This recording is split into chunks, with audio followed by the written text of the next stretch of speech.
में आपको क्या दिखाई दे रहा है? मेगर मेगर कितने वोल्ट तक का मेगर दिखाई दे रहा है? 1000 वोल्ट से कितना दिखाई दे रहा है आपको?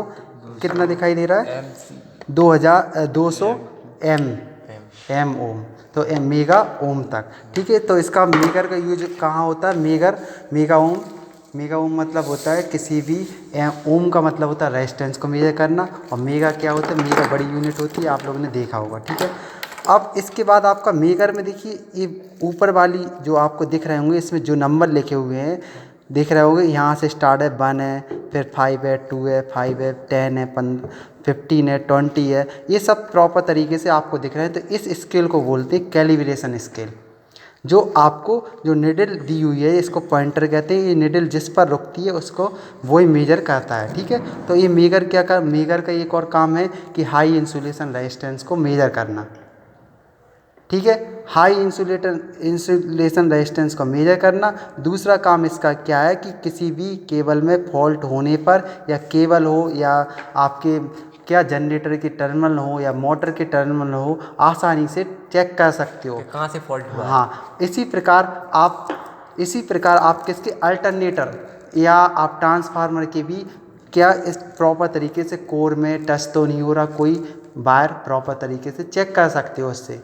तो प्रॉपर तरीके से यदि चेक करोगे तो इस समय आपके पास कितनी लीड दिख रही है इसकी?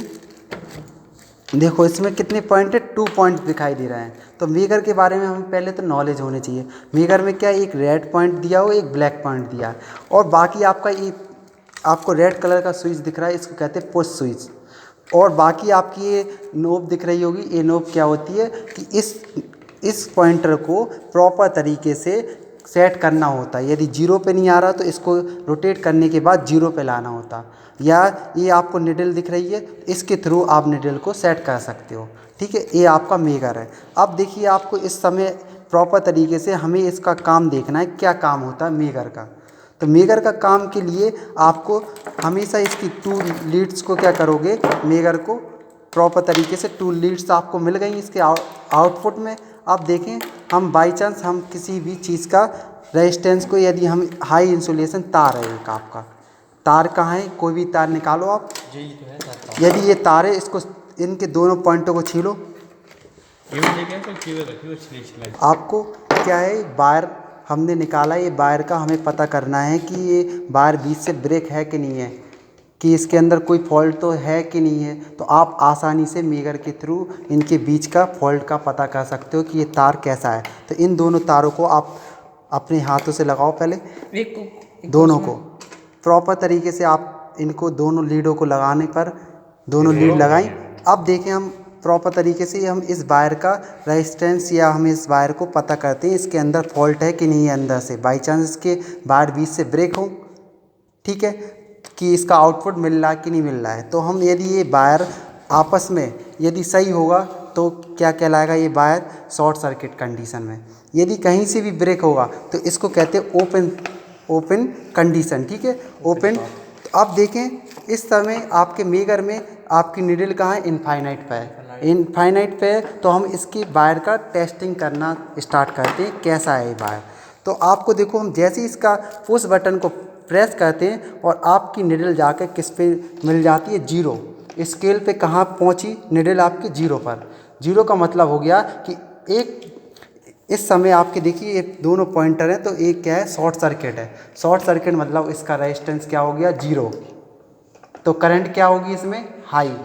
तो इस समय आपको समझ में आ गया ये वायर क्या है, सही है। यदि इसकी निडल जीरो पे ना होकर इनफाइनाइट पे ही रहती तो ये बीच से कहीं ना कहीं से ब्रेक था। तो आप देखें, अब इस कंडीशन में आप लोग एक बार टेस्ट कर चुके हैं, तो इस कंडीशन में क्या है, आपको जीरो प्राप्त हुआ। अब देखिए हम इस वायर को बीच से कट कर रहे हैं, बीच से कट कर दिया है। अब हम इसका टेस्ट करके देखते हैं कि इस वायर को सही है कि नहीं है। देखो अब मेगर के थ्रू हम देखेंगे, तो अब देखें हम प्रॉपर तरीके से पुश करने पर इसकी निडल में कोई भी क्या नहीं हो रहा है, परिवर्तन नहीं हो रहा है। अब देखें हम यदि हम जोड़ते हैं तो प्रॉपर तरीके से परिवर्तन देखने को मिल रहा है। आप देखें परिवर्तन देखने को मिल रहा है। इस समय इन्होंने टच किया है वायर को, तो देखें आप इस समय प्रॉपर तरीके से देखने को मिल रहा है। तो अब यदि ये दोनों वायर क्या हैं, आपस से अलग हैं, तो इस कंडीशन को कहते हैं ओपन कंडीशन। ओपन कंडीशन में कोई भी करंट बहता नहीं है। और ये कैसी कंडीशन है, ओपन कंडीशन है, और मीटर में कोई भी कैलिब्रेशन स्केल पे कोई विक्षेप नहीं आएगा। और इसका रेजिस्टेंस क्या होगा इस समय, यदि ओपन कंडीशन होगा तो उस समय इनका रेजिस्टेंस क्या होगा, इनफाइनाइट। तो उस समय करंट का मान क्या होगा, 0। इतनी बात समझ में आ गई। तो ये आपको किसी भी केबल का रेजिस्टेंस चेक करने के लिए काम में आता है। और ये इसी प्रकार ट्रांसफार्मर के टर्मिनल को चेक कर सकते हैं। ठीक है, थैंक यू।